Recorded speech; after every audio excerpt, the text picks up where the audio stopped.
नमस्कार बंधुरा। तो आजकेर भिडियोते आमरा आलोचना करब टेक्नोर एक आपकामिंग स्मार्टफोन सम्बन्धे जेटार नाम होच्छे टेक्नो स्पार्क 8 प्रो। एटा आसले जे कयेक मास आगे टेक्नो स्पार्क 7 प्रो लंच हयेछिलो एक्जैक्टली सेटार आपग्रेडेड भार्सन हिसेबे इंडियार आशेपाशेर जायगाय लंच होते चलेछे।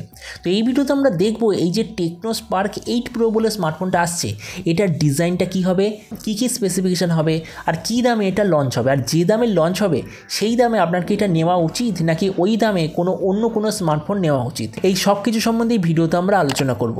তো চলুন শুরু করা যাক। ভিডিওটা কোনো সময় নষ্ট না করে আপনি যদি গ্যাজেট ওয়ার্ল্ড বাংলা চ্যানেলে প্রথমবার আসেন আর এরকম বাংলা টেক ভিডিও ডেইলি দেখতে চান তাহলে গ্যাজেট ওয়ার্ল্ড বাংলা চ্যানেলটা সাবস্ক্রাইব অবশ্যই করে নেবেন। তো প্রথমত আলোচনা করব এটা ডিজাইন সম্বন্ধে।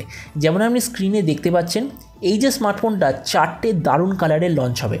এর কালারগুলো হলো Komodo Island, turquoise cyan, Windsor violet আর ইন্টারস্টেলার ব্ল্যাক, মানে 4টে খুব দারুণ কালারে লঞ্চ হবে। এর বিল্ড কোয়ালিটির দিক থেকে এই স্মার্টফোনটার পেছনে আপনি গ্লসি প্লাস্টিক ব্যাক কভার পাবেন আর ফোনটার চারপাশে আপনি নর্মাল প্লাস্টিক ফ্রেম পাবেন, কোনো মেটাল ফ্রেম আপনি দেখতে পাবেন না। এই স্মার্টফোনটার থিকনেস হবে 8.7 মিলিমিটার আর এর ওয়েট হবে 194 গ্রাম। ডিসপ্লে দিক থেকে আপনি এতে পাবেন 6.8 inch full HD plus 90 hertz IPS LCD display. এর স্ক্রিন টু বডি রেশিও হবে প্রায় 90%-এর আশেপাশে। আর কেননা এটা টেকনোর তরফ থেকে আসা স্মার্টফোন তো ওই জন্য অবশ্যই আপনি এতে এনইজি গ্লাসের প্রোটেকশন আপনি দেখতে পাবেন। আর যতদূর মনে হচ্ছে এতে আপনি 180 হার্জের টাচ স্যাম্পলিং রেটও আপনি পাবেন। প্রসেসরের দিক থেকে এতে আপনার থাকবে হিলিও G85 প্রসেসর, যেটা এই প্রাইস পয়েন্টে অ্যাভেলেবেল একটা খুবই পাওয়ারফুল প্রসেসর। ক্যামেরার দিক থেকে বলা হচ্ছে যে এতে আপনি ট্রিপল ক্যামেরা সেটআপ পাবেন। তার মধ্যে 48 মেগাপিক্সেলের মেন ক্যামেরা তো অবশ্যই থাকবে, কিন্তু যে সেকেন্ডারি সেন্সর সেটা 2 মেগাপিক্সেল থাকবে না একটা 2 মেগাপিক্সেল থাকবে এটার সম্বন্ধে এখনও পর্যন্ত কোনো কনফার্ম ইনফরমেশন নেই। কিন্তু ফ্রন্টে আপনি পাবেন 8 মেগাপিক্সেলের ক্যামেরা। আর টেকনো কোম্পানির বাকি সব স্মার্টফোনের মতো এরও পেছন দিকে আপনি কোয়াড এলইডি ফ্ল্যাশ পাবেন, মানে ক্যামেরার পেছন দিকে আপনি কোয়াড এলইডি ফ্ল্যাশ পাবেন আর ফ্রন্টে আপনি ডুয়েল এলইডি ফ্ল্যাশ পাবেন। এই যে স্মার্টফোনটা এক্স্যাক্টলি 3টে ভেরিয়েন্টে লঞ্চ হবে, 4 64 জিবি, 6 64 জিবি আর 4 128 জিবি। এর র্যামের কোয়ালিটিটা হবে LPDDR4X আর এর মেমোরি কোয়ালিটিটা হবে eMMC 5.1 আর তার সঙ্গে আপনি অবশ্যইভাবে 2+1 কার্ড স্লট দেখতে পাবেন। কিন্তু এই স্মার্টফোনটার মেন সেলিং পয়েন্ট হবে এর ব্যাটারি। কেন দেখুন এতে আপনি নর্মাল 5000 mAh ব্যাটারি তো অবভিয়াসলি পাবেন, কিন্তু যে চার্জার সেটা আপনি পাবেন 33 ওয়াটের চার্জার আর তার সঙ্গে আপনি USB Type-C পোর্টও পাবেন। মানে আপনি এটা দেখুন এই যে 33 ওয়াটের চার্জারটা আপনি যে এই স্মার্টফোনে পেতে চলেছেন এটা আসলে হলো মার্কেটের সবচেয়ে সস্তা স্মার্টফোন হবে যাতে আপনি সবচেয়ে ভালো কোয়ালিটির চার্জার পাবেন। কেননা এটা যে দামে লঞ্চ হচ্ছে তার আশেপাশে কোনো স্মার্টফোন অ্যাভেলেবেল নেই যারা আপনাকে 33 ওয়াটের চার্জার প্রোভাইড করবে। এই স্মার্টফোনের বাকি কিছু ফিচার হলো যেতে আপনি সাইড মাউন্টেড ফিঙ্গারপ্রিন্ট সেন্সর পাবেন, অ্যান্ড্রয়েড 11 দিয়ে লঞ্চ হবে আর অবশ্যইভাবে আপনি 3.5mm জ্যাকও দেখতে পাবেন।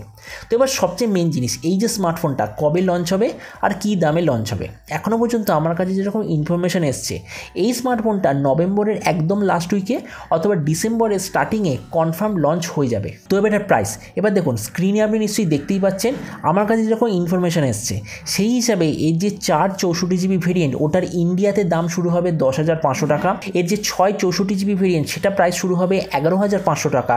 আর যে 4 128 জিবি ভেরিয়েন্ট ওটা ইন্ডিয়াতে প্রাইস শুরু হবে 12,500 টাকা।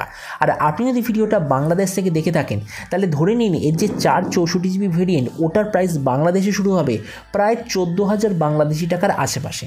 তো এবার সব ভিডিওর মতো এই ভিডিও লাস্টে আমি আপনাকে জানাবো এই যে স্মার্টফোনটা এই প্রাইসে যে আসতে চলেছে আপনার কি এই দামে এটা নেওয়া উচিত নাকি এই প্রাইস পয়েন্টে অ্যাভেলেবেল অন্য কোনো স্মার্টফোন নেওয়া উচিত। প্রথমত আলোচনা করবো এই প্রাইস পয়েন্টে এর সঙ্গে কম্পিটিশন করার মতো কী আর অপশান আছে। দেখুন এই যে 10,500 টাকা ফোনটা লঞ্চ হতে চলেছে এই দামে এর সঙ্গে কম্পিটিশন করার মতো কোনো ভালো কোয়ালিটির স্মার্টফোন তো একটাও অ্যাভেলেবেল নেই। হ্যাঁ কিছু স্যামসাংয়ের আছে, তারপরে অন্যান্য কোম্পানির আছে, কিন্তু সেগুলো আপনাকে কিছু না কিছু কম দেবে। যেমন কোনো কোম্পানি হয়তো আপনাকে 6000 mAh ব্যাটারি দেবে কিন্তু সেই কোম্পানি আপনাকে একটা খুব বাজে কোয়ালিটির HD+ ডিসপ্লে দেবে, অথবা কোনো কোম্পানি আপনাকে ফুল HD+ ডিসপ্লে দেবে, ভালো কোয়ালিটির ব্যাটারি সব কিছু প্রোভাইড করবে, কিন্তু ক্যামেরাটা দেবে জাস্ট 13 মেগাপিক্সেলের। মানে এখানে আপনি এইটাই বলতে চাইছি এই যে 10,500 টাকায় টেকনো স্পার্ক 8 প্রো বলে স্মার্টফোনটা যে আসতে চলেছে এটা এই প্রাইস পয়েন্টে সবচেয়ে ভালো স্মার্টফোন হবে।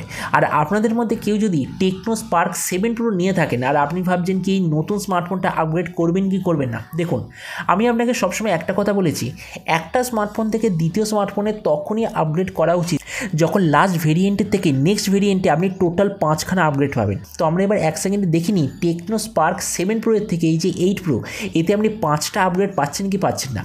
প্রথম, আগেরবারে আপনার ছিল HD+ ডিসপ্লে, এবারে আপনি পাবেন ফুল HD+ ডিসপ্লে। আগেরবারে আপনার ছিল হিলিও G80 প্রসেসর, এবারে আপনি পাবেন হিলিও G85 প্রসেসর। আগেরবারে আপনার ছিল নর্মাল 10 ওয়াটের চার্জার, এবারে আপনি পাবেন 33 ওয়াটের চার্জার। আগেরবারে ছিল পুরনো জেনারেশনের মাইক্রো USB পোর্ট, এবারে আপনি পাবেন USB Type-C পোর্ট। আগেরবারে আপনি পেয়েছিলেন রিয়ার মাউন্টেড মানে ফোনের পেছন দিকে ফিঙ্গারপ্রিন্ট সেন্সার, কিন্তু এবারে আপনি পাবেন সাইড মাউন্টেড ফিঙ্গারপ্রিন্ট সেন্সার। মানে আপনি বুঝতেই পারছেন নিশ্চয়ই যে লাস্টবারের তুলনায় এতগুলো ভালো ফিচার আপনি নতুন জেনারেশনের স্মার্টফোনটায় পাচ্ছেন। আর 10,500 টাকায় এর চেয়ে বেটার স্মার্টফোন আমার মতে মনে হয় কোনো কোম্পানি আপাতত তো লঞ্চ করবে না।